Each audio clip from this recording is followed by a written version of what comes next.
আর পারছি না। কি হয়েছে ওরু? আমার আর এক পা চলার ক্ষমতা নেই। আপনারা থামবেন না, রূপকে খুঁজতে হবে। আপনারা এগোন। অরুন্ধতী, এই দেখুন দেখুন, দূরে একটা দুর্গের মতন প্রাসাদ দেখতে পাওয়া যাচ্ছে। আপনি আর একটু কষ্ট করলেই আমরা ওখানে ঠিক পৌঁছে যাব। আমাকে ধরে উঠুন, আসুন উঠুন।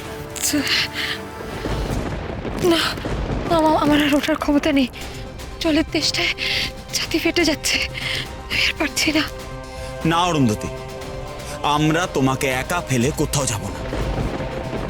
এমনিতেই এই রাজ্যে বিপদের কোনো শেষ নেই। আমরা এখানে দাঁড়িয়ে না থেকে বরঞ্চ জলের খোঁজ করি।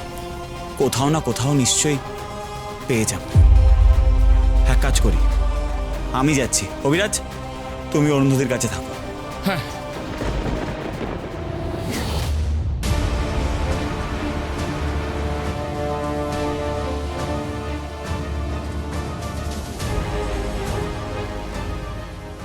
রাজকন্যা এখন কোথায়? প্রাসাদের ভেতর অব্দি পৌঁছে ওকে উদ্ধার করতে হবে। এদিকে একটু জল না হলে আর চলছে না।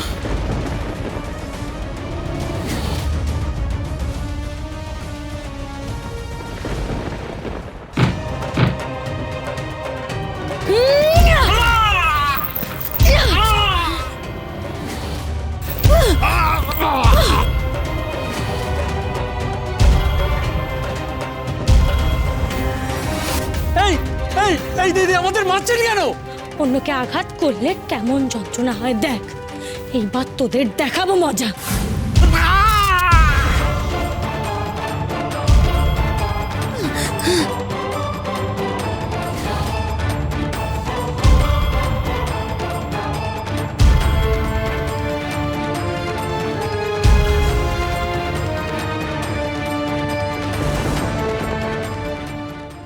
দাঁড়াও দাঁড়াও দাঁড়াও, তুমি তুমি চলে যাচ্ছ কেন?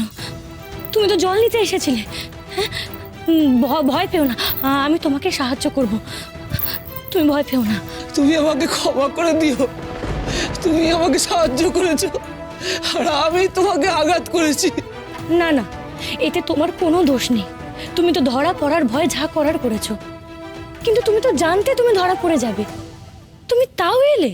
এই সময় ওই প্রাসাদের বাইরে পাহারাদারদের কাজ অদল বদল হয়, তারা সরে যায়, আবার অন্য পাহারাদাররা আসে খুব অল্প সময়ের জন্য। আমি ভাবলাম এর মধ্যে জল নিয়ে পালিয়ে যাব। ঠিক আছে, তুমি তাড়াতাড়ি জল নিয়ে চলে যাও। আবার যদি কেউ চলে আসে তুমি কিন্তু বিপদে পড়বে।